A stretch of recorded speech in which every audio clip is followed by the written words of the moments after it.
കെജ്രിവാളിനെയും Aam Aadmi party നേതാക്കളെയും അഴിമതിക്ക് arrest ചെയ്തു എന്ന് പച്ചക്കള്ളം പറയുന്നവരറിയണം. ടാഡ പോലെ PMLA എന്ന ഒരു പുതിയ കരിനിയമം കൊണ്ടുവന്ന് വിചാരണയില്ലാതെ ജയിലിടാൻ BJP കാണിച്ച ഒരു തട്ടിപ്പാണ് ഈ അറസ്റ്റ് നാടകമെന്ന്. കള്ളന്മാർക്ക് കഞ്ഞിവെച്ച കോൺഗ്രസിനോട് BJP കേന്ദ്രഭരണത്തിന് കുഴപ്പമില്ലായിരുന്നു.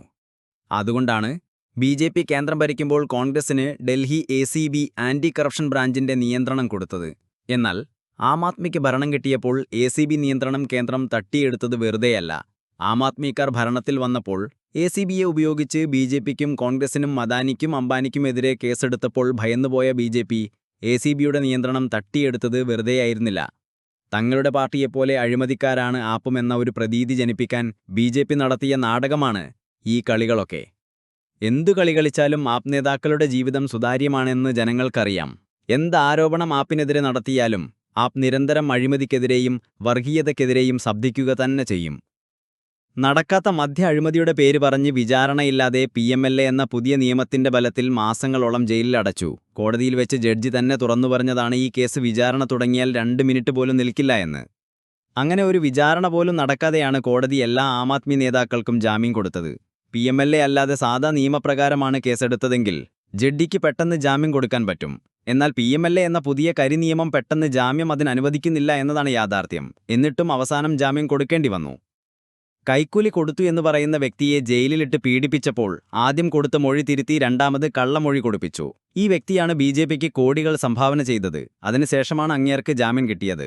മദ്യകേസിൽ ശരിക്കും കൈക്കൂലി വാങ്ങിച്ചത് BJP തന്നെയാണ് എന്നല്ലേ തെളിയുന്നത്.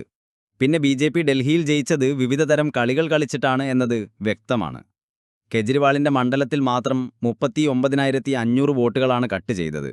പകരം BJP വോട്ടുകൾ കൂടുതൽ ചേർത്തത് 20,000-ൽ പരം വോട്ടുകളാണ്. 3 വോട്ട് മാത്രമുണ്ടായിരുന്ന ഒരു BJP MPയുടെ വീട്ടിൽ ഇപ്രാവശ്യം ചേർത്തത് 60ഓളം വോട്ടുകളാണ്. പിന്നെ നടന്നത് ആപ്പിന് വോട്ട് ചെയ്യാൻ സാധ്യതയുള്ളവരെ വോട്ട് ചെയ്യുന്നതിൽ നിന്നും തടഞ്ഞു. ചിലരുടെ വീട്ടിൽ രാത്രിയിൽ ചെന്ന് അവരുടെ കയ്യിൽ മഷി അടയാളപ്പെടുത്തുകയും ഭീഷണിപ്പെടുത്തുകയും ചെയ്തു. അങ്ങനെ പലതരം കളികൾ കളിച്ചു. ചിലരൊക്കെ BJPയുടെ വ്യാജവാഗ്ദാനങ്ങൾ സത്യമാകുമെന്ന് തെറ്റിദ്ധരിച്ചുപോയി. ഇതിൽ ചില കളികൾ മഹാരാഷ്ട്രയിലും BJP കളിച്ചിരുന്നു. കൂടെ വോട്ടിംഗ് മെഷീനിൽ നടത്തിയ തിരിമറികളും. ഇതെല്ലാം കൂടെ ചെയ്തിട്ടും കെജ്രിവാളിന്റെ മണ്ഡലത്തിൽ 2020-ൽ BJPക്ക് കിട്ടിയ വോട്ടിൽ നിന്നും കുറവ് വോട്ടുകളാണ് 2025-ൽ BJPക്ക് കിട്ടിയത് എന്നതും കൂടെ ചേർത്ത് വെച്ച് വായിക്കണം. വെറും 3 മാസം കൊണ്ട് തന്നെ ഡൽഹി ജനതയ്ക്ക് കാര്യം പിടികിട്ടി എന്നാണ് നാഷണൽ മീഡിയകൾ നടത്തിയ പൊതു അഭിപ്രായത്തിൽ ഡൽഹി ജനത തുറന്നു പറയുന്നത്. ഇതൊക്കെ കൂട്ടി വായിക്കാൻ അറിയുന്നവർക്കറിയാം എന്താണ് സംഭവിച്ചത് എന്ന്. അല്ലാത്ത പൊട്ടന്മാർക്ക് എന്തറിയാം.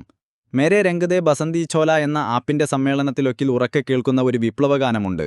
ഭഗത് സിംഗും രാജ്ഗുരുവും സുഖ്ദേവും തൂക്കിലേറ്റുന്നതിന്റെ 2 മിനിറ്റ് മുൻപ് മൂവരും ഒന്നിച്ചാലപിച്ച അതേ ഗാനം. ആ ഗാനം തന്നെ തെളിവാണ് ആപ്പിന്റെ നിശ്ചയദാർഢ്യം എന്താണ് എന്ന്, ലക്ഷ്യമെന്താണ് എന്നും.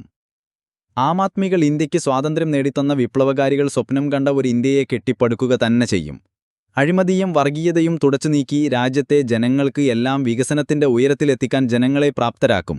അതിനുവേണ്ടി അംബേദ്കർ സ്വപ്നം കണ്ടതുപോലെ ലോകോത്തര നിലവാരമുള്ള എല്ലാവർക്കും ക്വാളിറ്റിയുള്ള നല്ല വിദ്യാഭ്യാസം നൽകണം, നല്ല ചികിത്സ നൽകണം, അഴിമതി പൂർണ്ണമായും ഇല്ലാതാക്കണം, സർക്കാർ സർവീസുകളൊക്കെ മുന്തിയ നിലവാരത്തിലാക്കണം, ജനങ്ങൾക്ക് അടിസ്ഥാന സേവനങ്ങളായ കുടിവെള്ളം, കരണ്ട് പോലുള്ളവ നിശ്ചിത അളവിൽ അർഹതപ്പെട്ടവർക്ക് സൗജന്യമായി കിട്ടണം, മാലിന്യ നിർമ്മാർജ്ജനം പോലുള്ള സർവീസുകൾ മുൻഗണന നൽകണം.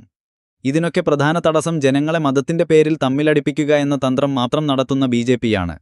ഹിന്ദുക്കളുടെ തന്നെ ഒന്നാമത്തെ ശത്രുക്കളാണ് ഈ മതഭീകരവാദികൾ. ജനങ്ങളിൽ മതത്തിന് അതീതമായി സൗഹാർദ്ദം ഒരുമയും കൊണ്ടുവരികയാണ് പ്രധാന ലക്ഷ്യം. അതിലൂടെ മാത്രമേ വിപ്ലവകാരികളുടെ സ്വപ്നം നമുക്ക് സഫലമാക്കാൻ സാധിക്കുകയുള്ളൂ. അതിനുവേണ്ടത് ഇന്നത്തെ മുഖ്യധാര രാഷ്ട്രീയത്തെ ചവറ്റിക്കൊട്ടയിലെറിഞ്ഞുകൊണ്ട് സാധാരണക്കാർക്ക് വേണ്ടിയുള്ള വികസന ബദൽ രാഷ്ട്രീയം കൊണ്ടുവരണം. വെറുപ്പിന്റെ രാഷ്ട്രീയവും ആക്രമണ രാഷ്ട്രീയവും അടിമത്ത രാഷ്ട്രീയവും ഉന്മൂലനം ചെയ്യേണ്ടതുണ്ട്. സാധാരണക്കാർക്ക് വേണ്ടിയുള്ള വികസന രാഷ്ട്രീയം ചർച്ച ചെയ്യേണ്ടതുണ്ട്. നമ്മൾ വോട്ട് കൊടുത്ത് നമ്മളെ ഭരിക്കാൻ നമ്മൾ ശമ്പളം കൊടുത്തിരുത്തിരിക്കുന്ന നമ്മുടെ ജോലിക്കാർ മാത്രമാണ് ഈ ഭരണക്കാര്. നമ്മൾ ജനങ്ങൾ രാഷ്ട്രീയക്കാരെയും അധികാരികളെയും മനസ്സിലാക്കി കൊടുക്കേണ്ടതുണ്ട്. അതിന് പറ്റുന്നവരെ അധികാരത്തിൽ കൊണ്ടുവരാൻ ശ്രമിക്കാം. ജയ് ഹിന്ദ്.